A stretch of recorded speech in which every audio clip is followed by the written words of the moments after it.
지난주 TV를 보다가 어떤 장례 지도사 아시죠? 장례 지도사. 그러니까 돌아가시면 가서 다 영배해드리고 이렇게 하는 분들이 있잖아요. 그분 어떤 여자분이더라고요. 근데 그분 인터뷰하는 걸 들었는데 그분이 어떤 얘기를 하시냐면 2년 전에 그분이 남편을 사죄를 했대요. 근데 늘 죽음을 이렇게 두고 죽음을 이렇게 그분은 직업이잖아요. 그런데 자기가 남편을 사별하기 전에는 이렇게 누가 돌아가시면은 늘 직업이니까 일을 하잖아요. 이렇게 뭐라고 뭐 고인의 명복을 빌면서 얘기를 했는데 자기 후회되는 것이 있다면 막상 남편을 사별하고 나서 그 느낌을 경험해 보니까 내가 너무 거칠어적인 인사를 했다는 거예요. 사람들 앞에서 그냥 지나가는 말로 좀 마음이 담기지 않은 이야기. 내가 정말로 그분이 그걸 미리 알았다는, 남편을 이제 열고 나서 그걸 알았다는 거예요. 아, 이 슬픔이 얼마나 큰 줄 알겠구나. 그래서 그 이후부터는 정말 자기가 최선을 다해서 장례 지도사 일을 하면서 그 유가족들한테 이렇게 위로의 말씀을 전한다라는 얘기를 들었거든요. 근데 저는 이해가 가요. 왜냐면 우리가 오늘 이제 지난주 말씀, 오늘 말씀 이제 사랑 얘기를 하는데 제가 이 말씀을 하려고 하는 거거든요. 우리가 사랑 얘기를 무수하게 듣고 사랑을 하라고 뭐 배우기도 하고 막 했잖아요. 교회 안에서 특히. 근데 실상 우리가 사랑하라면 잘 못하잖아요. 그러니까 저는 거기에 있거든요. 왜냐면 우리가 사랑을 배워본 적이 없어요. 그러니까 사랑을 어떻게 하는지 몰라요. 뭐 그냥 목사님이 사랑해요 그러면 아멘하고 말하는데 목사가 저조차도 사랑을 어떻게 하라고 하는 방식을 배워본 적이 없거든요.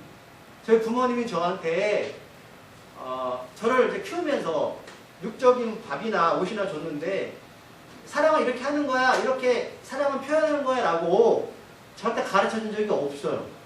그러다 보니까 저도 자라오면서 우리 자녀들한테 화만 내봤지 사랑을 이렇게 하는 거야, 누가 날 미워하면 말씀 가운데 사랑 이렇게 말씀하셨으니 너희들 이렇게 살아야 되라고 해본 적이 없어요. 그러니까 제가 겪어본 적이 없으니까 제대로 그 사랑을 전하지 못했다는 거죠. 근데 지난주 우리가 바울의 이야기를 들었지만 바울은 그랬거든요. 나는 하나님 앞에서 내 소망은 오직 다시 사는 거다. 그래서 세상의 어떤 것도 예수 사랑 안에서 나를 끊을 수 없어 라는 고백을 했거든요. 그런데 저도 지난주 말씀을 전했지만 제가 이 사랑에 대해서 제가 100% 이해를 못하고 있었어요. 도대체 이 사랑이 뭐냐. 그러니까 바울은 뭐예요? 가난, 질병, 세상의 어떤 힘들, 천사나 악한 영들이 나한테 와도 나 육신은 죽을 줄 모르겠지만 그 예수님의 그 사랑 앞에서 나를 굴복시킬 수 없어. 이거였거든요. 근데 지금 우리가 코로나 사태는 수없는 여러 가지 일들이 벌어지잖아요. 근데 바울이 이런 뭐 가난, 질병 이걸 다 떠나서 우리는 작은 것 하나에도 굴복하잖아요. 그래서 내가 정말로 그 하나님의 사랑을 경험했나? 내가 정말 하나님의 사랑을 경험해서 어떤 것도 나 주님의 사랑 앞에서 나를 끊을 수 없어 라고 그런 담대한 믿음과 신앙의 삶을 살고 있는가 라는 생각이 들더라고요. 그래서 바울은 정말 여러분 복음을 전하다가 헐벗기도 했고요. 금드림도 당했잖아. 그렇죠? 태장도 맞고 돌도 맞아 맞고. 근데 우리는 주일날 예배 하나 드리기도 어려운 그런 처지에 놓여 있을 때 그럼 우리가 하나님 앞에 섰을 때 그 하나님의 사랑을 정말 증거할 수 있을까? 라는 생각을 해봤습니다. 그러니까 바울의 이 로마서의 기록들이 그저 남의 일이 아니라 아까 우리가 어린 예배 드렸지만 나의 하나님, 나의 사랑이 돼야 되거든요. 그러니까 지난주에도 바울이 시편의 내용을 인용했잖아요. 내가 이 어려움을 겪냐? 시편에 기록됐다는 거예요. 주님을 따르는 자들은 어떻게 해요? 죽임을 당하고 헐벗고 나는 이거에 대해서 난 담대하게 받아들인다.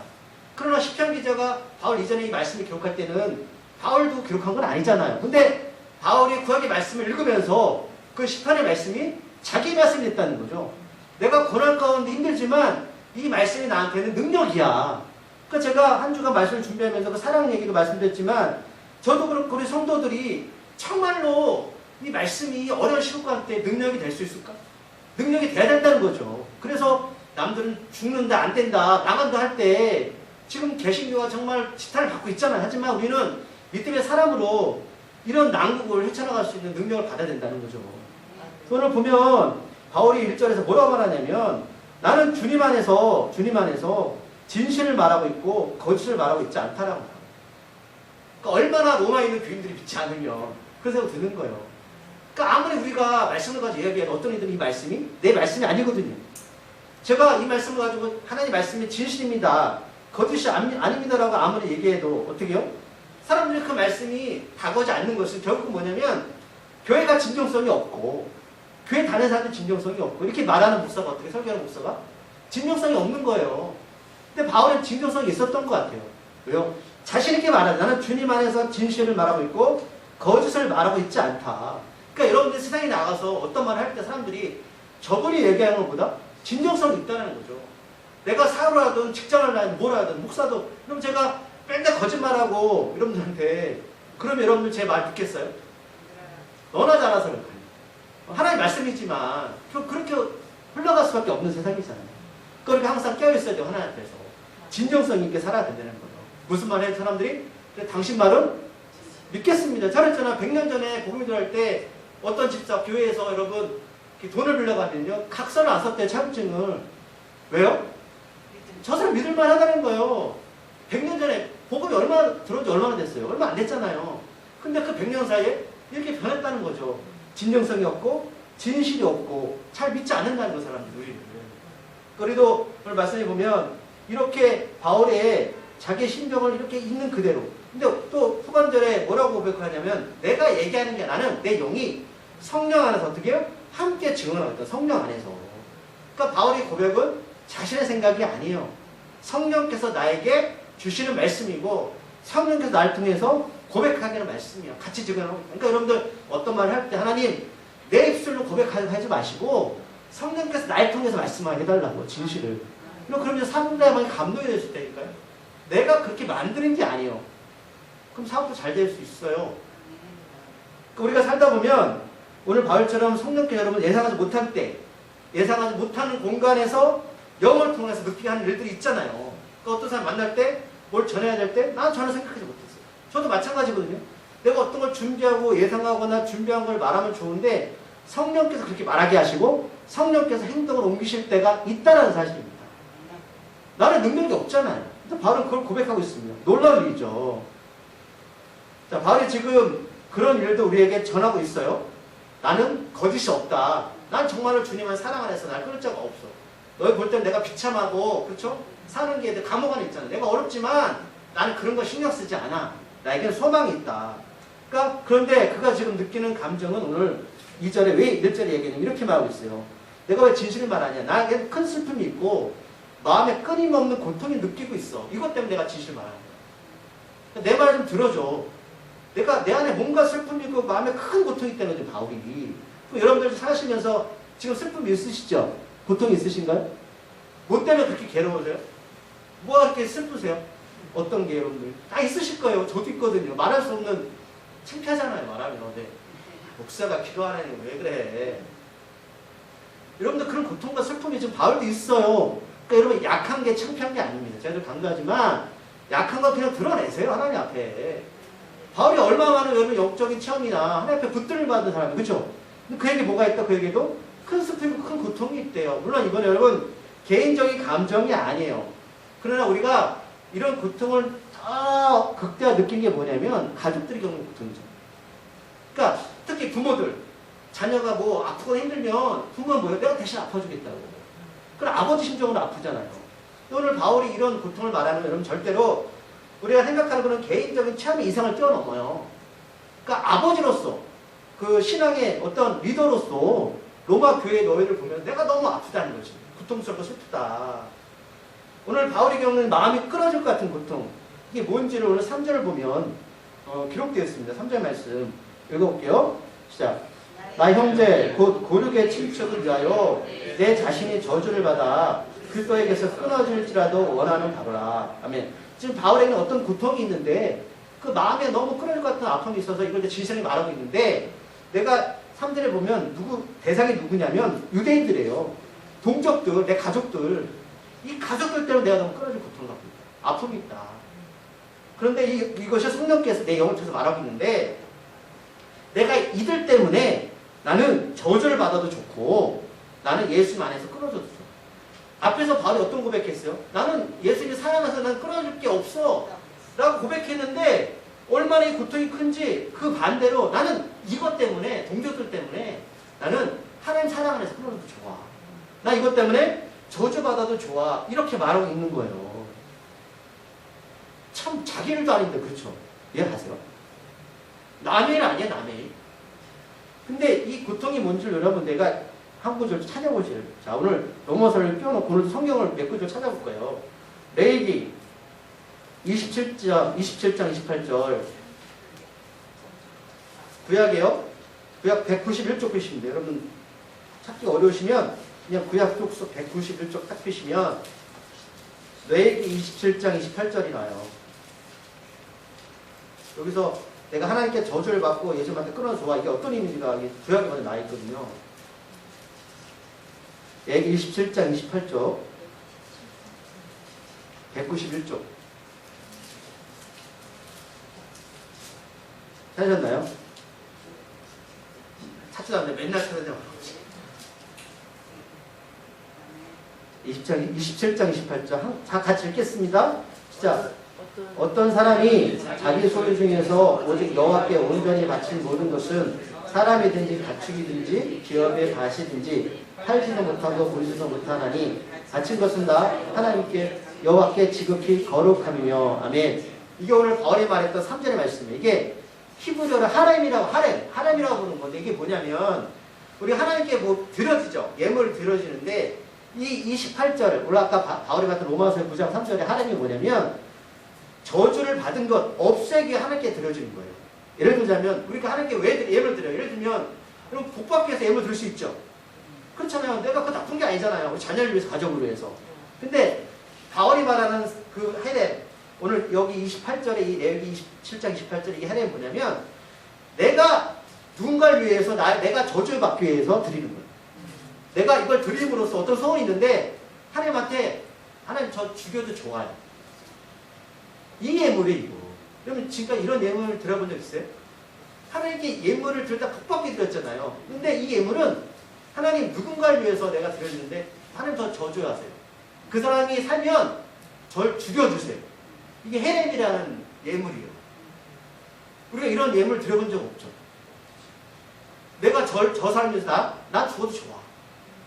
난 죽겠어. 이렇게 말하는 거죠.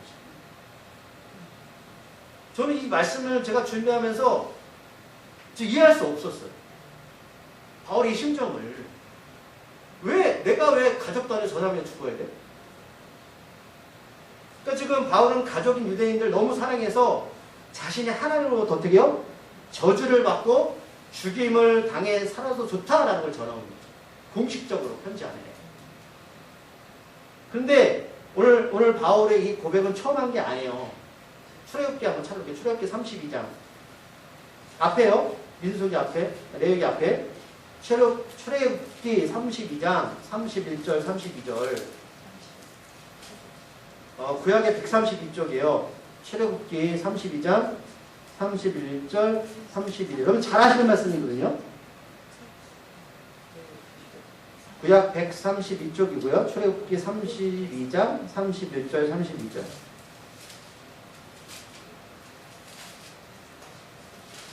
저희들은 성경책을 잘 찾잖아요. 그렇죠? 네. 힘드시죠? 찾으셔야 돼요. 찾으셨나요? 31절 32절. 이렇게 32장. 제가 먼저 31절 읽을게요. 자, 모세가 여호와께로 다시 나아가 여쭤하되 슬프소이다. 이 백성이 자기들 위하여 금신을 만들어 싸우니 큰 죄를 범하였나이다. 그러나 이제 그들의 죄를 사하시옵소서. 그렇지 아니하시면 그런데 주께서 기록하신 책에서 내 이름을 지어 버려주옵소서. 아멘. 그럼 이 내용 잘 아시죠? 애굽에서 나와서 모세가 하나님 앞에 십계명을 받았잖아요. 40일 동안. 근데 모세가 안 내려갔죠. 그랬더니 백성들이 그 형 아론을 꼬셔서 뭘 만들었어요? 금송아지 만들었잖아요. 우상 숭배했잖아요. 근데 말씀드렸지만 금송아지는 우상이 아니라 하나님을 거기 내려오는 거예요. 그러니까 그들 하나님을 알지만 하나님을 제대로, 여러분 잘 보셔야 돼요. 하나님을 제대로 몰랐어요. 하나님 너무 세상만 열받아가지고 내가 다 쓸어버릴 거야. 다 쓸어버리고 널 통해서 다시 민족을 이룰 거야 라고 생각하셨단 말이에요. 근데 모세가 그 얘기를 듣고 하나님 잘하셨어 라고 말씀하는 게 아니라 오늘 바울처럼 하나님께 기도하는 장면이잖아요. 그러니까 여러분 하나님 나라에 생명책이 있나 봐요. 우리 이름이 기록되어 있는데 모세 하나님께 하나님 저들을 살려주세요. 내가 헤렘이 되는 거죠. 나를 죽이시고 저들을 살려주세요라고 오늘 그 내용이잖아요. 그러니까 바울도 똑같이 기도하고 있잖아요. 그러니까 출애굽이나 이 내용을 우리에게 주시는 이유가 무엇일까라는 거예요. 여러분 실상 바울은 유대인들한테 좋게 인정을 받았나요? 누가 바울을 죽이려고 했어요? 유대인들이잖아요. 때리고 핍박하고. 그런데 바울은 도리어 그들의 영혼을 사랑해서 하나님 저를 주어주세요. 생명체. 차라리 저들을 이따 나오겠지만 살려주세요라고 말하는 거예요. 모세도 똑같이 기도했어요. 그런데 그럼 그 이유가 뭐냐는 거예요. 도대체 바울 바보 아니에요? 오늘 9장에 보면 로마서로 넘어가서 4절 5절까지 몇 가지 이유를 바울이 이야기하고 있어요. 왜 내가 나를 핍박하고 싫어했던 유대인들 동족들을 내가 왜 내 생명까지 바쳐가면서 하나님께 기도해야 되냐. 오늘 4절 5절에 보면 이제 바울이 기록하는데 뭐냐면 그들은 이스라엘 민족이다. 이런 다 한 가지요. 하나님께 선택받아서 하나님의 인도함을 받는 자들이라는 거예요. 이게 큰 울타리예요. 내가 아무리 싫어도 그들은 하나님의 백성들이야. 그리고 또 뭐냐면 그들은 예수님 때문에 양자가 됐다는 거예요. 하나님의 자녀다라는 뜻이고 하나님의 영광과 언약들과 율법을 유대인들을 통해서 하나님이 그들에게 약속을 주셨다는 거예요. 그리고 예배의 약속이 그들 가운데 있고 믿음의 수상들도 그들 가운데 났고 예수님도 육적으로 유대인이죠. 예수님도 육적으로 유대인이야. 예수님 어떤 분이다? 이 세상 만물 위에 계시고 하나님이시다. 예수님 영원히 찬양받으실 분이야. 근데 이것만 읽어서 여러분 우리가 뭐야 이해가 가지 않는데 출애굽기 다시 30장 넘어가시면 이 말씀을 읽으면 바울이 왜 이야기하는지 아실 거예요. 출애굽기 32장 12절 131쪽 아까 거기로 다시 가는 거예요. 출애굽기 32장 아까 찾았던데 32장 12절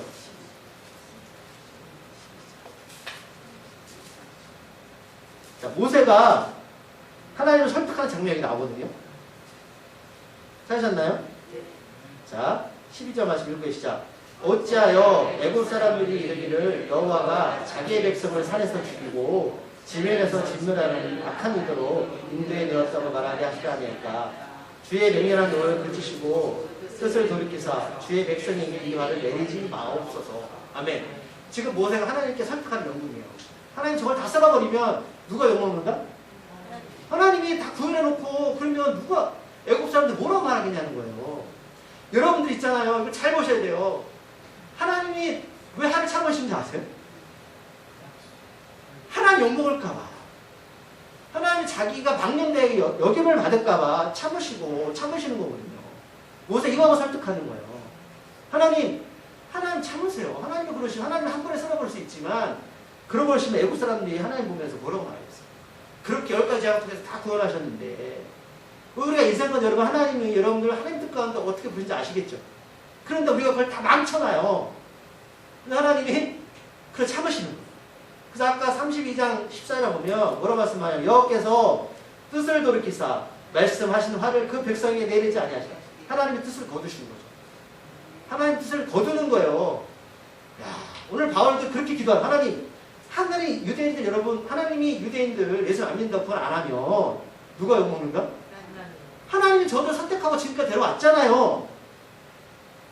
지금 그것 때문에 지금 바울이 기도하는 거 하나. 하나님 차라리 나를 죽이세요. 왜? 하나님 욕먹으니까. 여러분 그 뜻이에요? 바울이 누굴 위해서 기도하는 거예요? 솔직히 하나님을 기도하는 거예요. 하나님 저들을 살려주세요. 죽여봤자 아무 소용없습니다. 하나님이 욕먹으세요. 차라리 저를 죽이시고 하나님 영광 받으십시오. 그 뜻이에요. 모세가 동일하게 기도하죠. 자, 그럼 유대인이 아닌 우리들은 어떻게? 그럼 어떤 사람이냐? 우리 이방인들이잖아요. 여기 유대인은 없죠. 이스라엘 사람 없죠. 말씀을 더 찾아요. 그러면 제가 그때 삭개 얘기 한번 말씀드렸잖아요. 이 후반대 또 그 얘기 나와서 말씀드리는 거예요.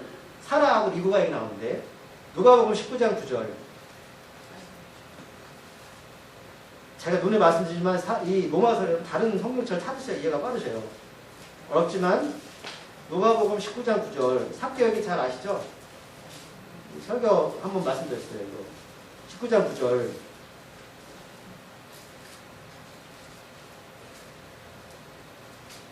유대인만 사랑하시냐요 하나님. 자, 누가복음 19장 9절 말씀. 127쪽 신약.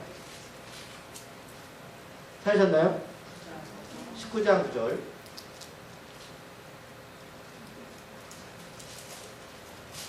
천천히. 자, 찾으셨나요? 읽어볼게요. 시작. 예수께서 이르실 때 오늘 구원이 이 집에 이르렀으니 이 사람도 아브라함의 자손입니다. 아멘. 제가 한번 말씀드렸죠. 그죠? 삭개와 죄는 내일 그 세금 걷는 사람 다 죄인이라고 취급했잖아요. 예수님이 그 집에 머물면서 이 말씀하신 거잖아요. 갑자기 어떤 사람이 구원받는 백성이냐? 아브라함 자손이 구원받는 백성이야. 그럼 유대인들이 조상 아브라함 맞잖아요. 그럼 다 아브라함 후손들이 구원받는 거 아니야? 그게 아니라 오늘 이따 다시 로마로 넘어가면 분명 아브라함은 유대인들이 존경하는 믿음의 조상 맞아요. 근데 그러나 성경은 예수님을 통해서 구원받은 백성들만이 영적인 아브라함의 자손이라고 말씀하는 거예요. 왜? 아브라함부터 이제 이따 로마 나오지만 누가 나요? 아브라함부터 이삭 나오죠. 이삭. 그죠? 자, 그걸 볼게요. 자, 오늘 7절에 보면 뭐라고 말씀해요? 로마서 9장 7절. 또한 아브라함의 씨가 다 그의 자녀가 아니라, 그죠?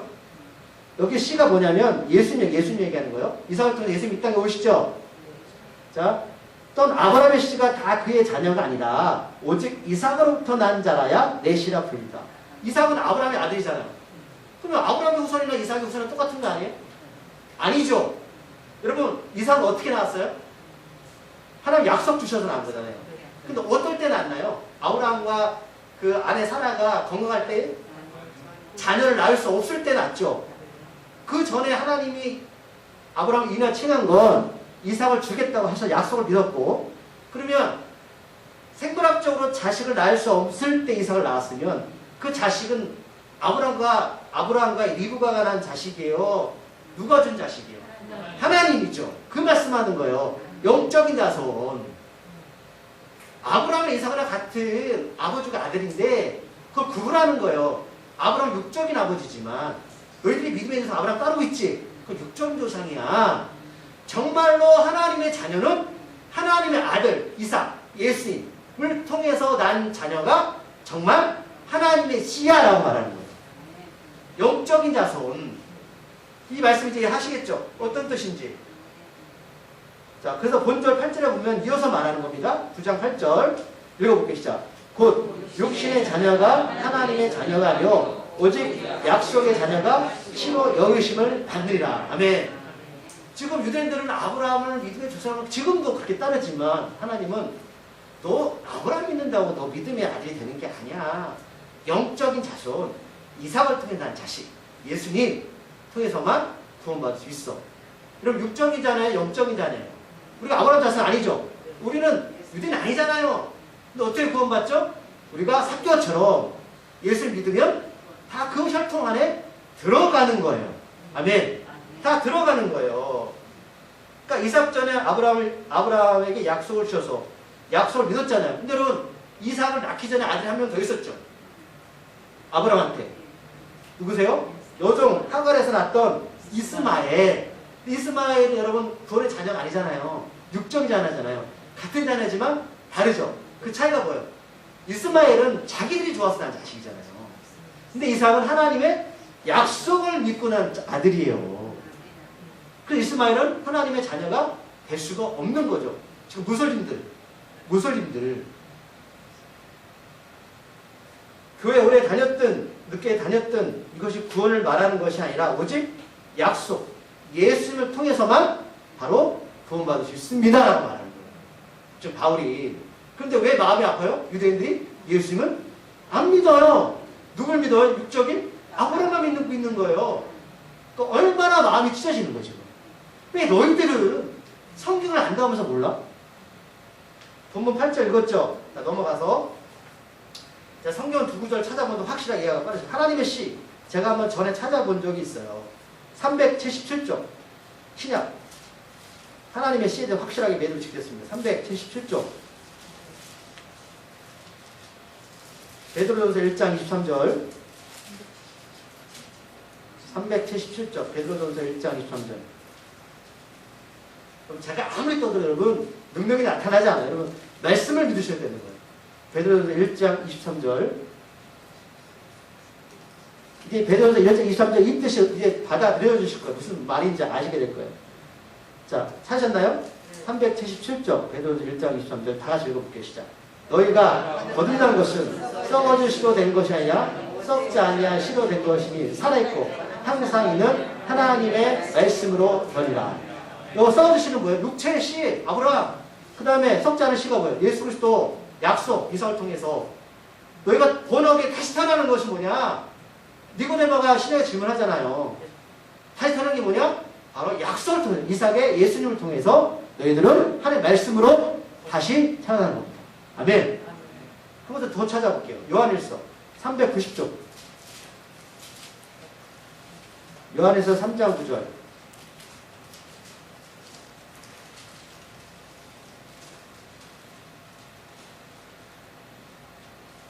이제 이 말씀도 이해가 되시고요. 390쪽 요한일서 3장 9절 찾으셨나요? 시작. 하나님께로부터 난 자마다 죄를 짓지 아니하나니 이는 하나님의 씨가 그 속에 거하며 그도 범죄하지 못하는 것은 하나님께로부터 났습니다. 우리가 죄를 짓지 않나요? 근데 하나님부터 난 자가 뭐예요? 내 안에 하나님의 씨 누가 있다? 약속. 예수님. 예수님이 있는 자들이에요. 바로 이 씨가. 네. 이야기 바로 창세 때도 하나님이 계획하신 거죠. 그렇죠? 그걸 지금 이루셨잖아요. 하나님께서. 그러기에 본문 6절에 보면 다시 로마서 넘어가셔서 바로 뭐라고 말하냐면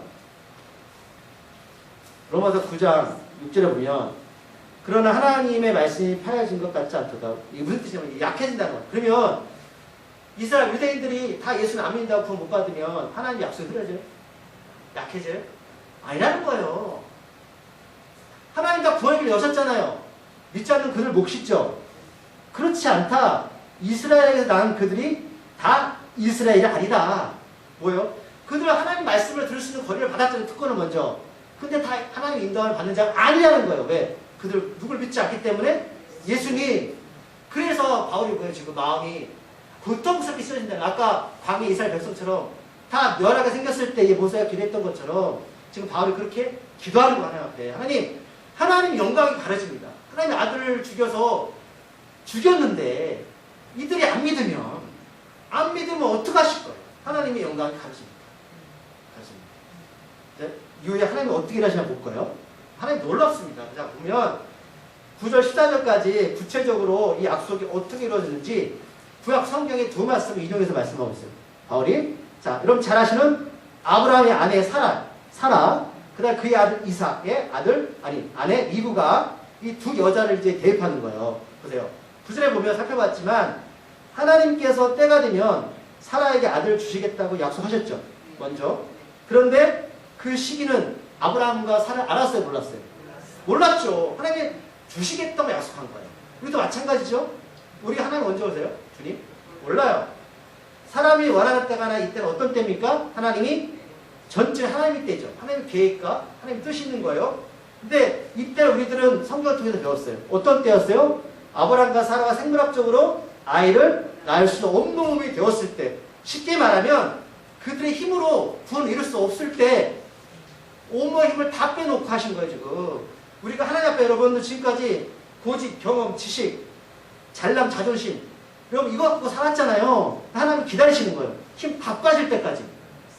그때 아브라함 사라가 어떤 고백했을 거야? 이 이삭은 나의 아들이 아니라 하나님이 우리에게 주신 아들입니다. 라는 고백이 나올 때까지. 그때까지 기르셨다는 거 하나님이.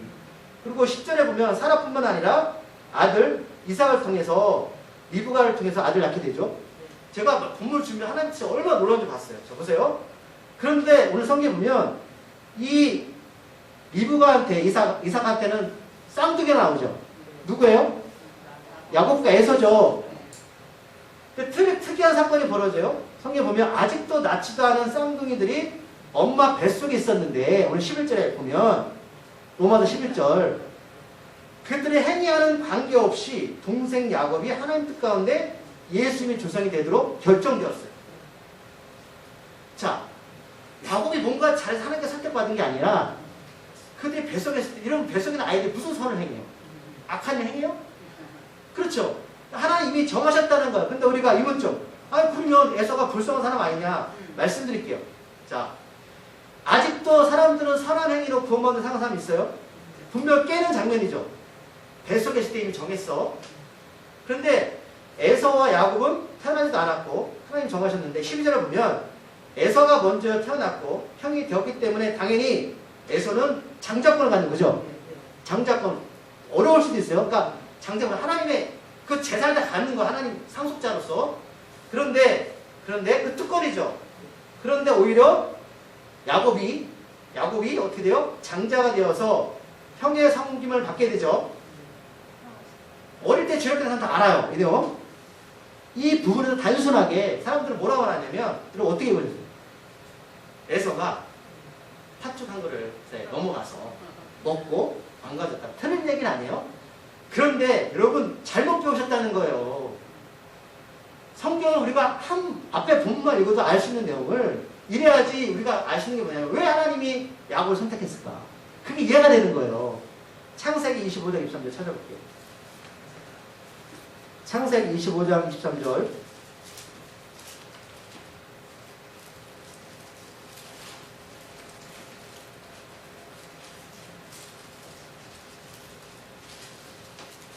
되셨나요? 34절. 창세기 25장 23절. 읽어볼게요. 시작. 여호와께서 그에게 이르시되 두 국민이 내 태중에 있구나. 두 민족이 내 복중에서부터 나누리라. 이 족속이 저 족속보다 강했고 큰 자가 어린 자를 섬기라 하셨더라. 아멘. 리브가가 뱃속에 에서 야곱 있을 때 얘기죠. 그 다음에 팥죽 사건은 나중에 나오죠. 이런 팥죽 사건이 먼저예요? 하나님의 선택이 먼저예요? 하나님의 선택이 먼저죠. 근데 우리가 지금까지 어떻게 배웠어요? 그러니까 말이에요.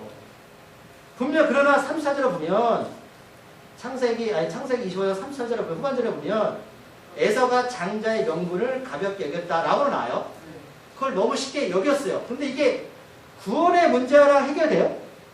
쉽게 생각한 것 뿐이에요. 근데 바울이 말하고 싶은 게 뭐냐면, 자, 에서는 누굴까요? 이스라엘 민족을 빗대서 말하는 겁니다. 그들이 하나님께 특권을 받았잖아요. 근데 그들이 누구를 긍휼히 아주 쉽게 여겼어요? 예수 그리스도. 그렇죠. 아주 가볍게 여겨서 파창으로 팔아먹은 거예요. 그 얘기를 지금 바울이 하는 거예요. 그들은 너무 가볍게 여겼어. 근데 제가 하나 질문을 던질게요. 그럼 에서가 파창고를 팔아서 먹고 나서 망했어요, 인생이? 성경에 보세요. 누가 더 성공했는지 아십니까? 에서입니다. 쌍쪽이 에서가 성공했어요. 야곱은요, 삼촌 아버지가 가서요, 죽도록 고생했습니다. 평생 고생했던 사람이에요. 사람들이 뭐 몰라요. 세상적인 성공은 에서가 가졌어요. 그러면 야곱이 가진 게 뭐예요? 영적인 축복이죠. 물론 그거 나중에 좀 성공해요. 근데 요셉도 잃잖아요. 그가 잘 아시겠지만 요셉을 만나러 애국 가가지고 바로 왕을 만나죠. 뭐라고 고백하죠? 나는 나그네 인생이야. 무슨 뜻이에요? 나는 하나님의 사람이야. 나는 그렇게 살았어. 여러분 에서가 더 축복받았어요. 하나님이 미워서 에서를 버린 게 아니에요. 오늘 바울도 너희들이 에서 장자권 갖고 있잖아. 근데 너희들 파창으로 해서 예수님 팔아먹었지. 그걸 버렸잖아. 이해 가세요? 어떤 뜻인지? 이제 더 이상 파충한 것을 여러분 매이지 마세요. 하나님이 미리 창세 때부터 계획하신 내용을 말씀하시는 겁니다. 자, 말씀을 정리할게요. 이스라엘이 하나님의 장자라고 에서처럼 자부심을 가지고 자랑하면서 교만하게 살아왔지만 그들은 결국 예수님을 파충한 것처럼 가볍게 여겼습니다. 오히려 무시하고 깔보았던 이방인들이 이 장자권을 야곱처럼 귀하게 여겼잖아요, 여러분. 여러분 이 세상에서 뭘 제일 귀하세요? 팥죽? 이해갑니다. 이해가요. 아직 팥죽이 얽매이실 거예요.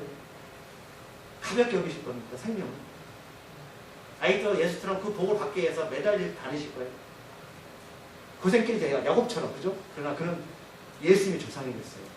야곱을 통해서 12지파가 나오죠. 이스라엘 민족이 나왔습니다. 이 땅에. 그래서 바울은 앞에서 성령 안에서 자신의 영이 더불어 증언하는 것입니다. 성령께서.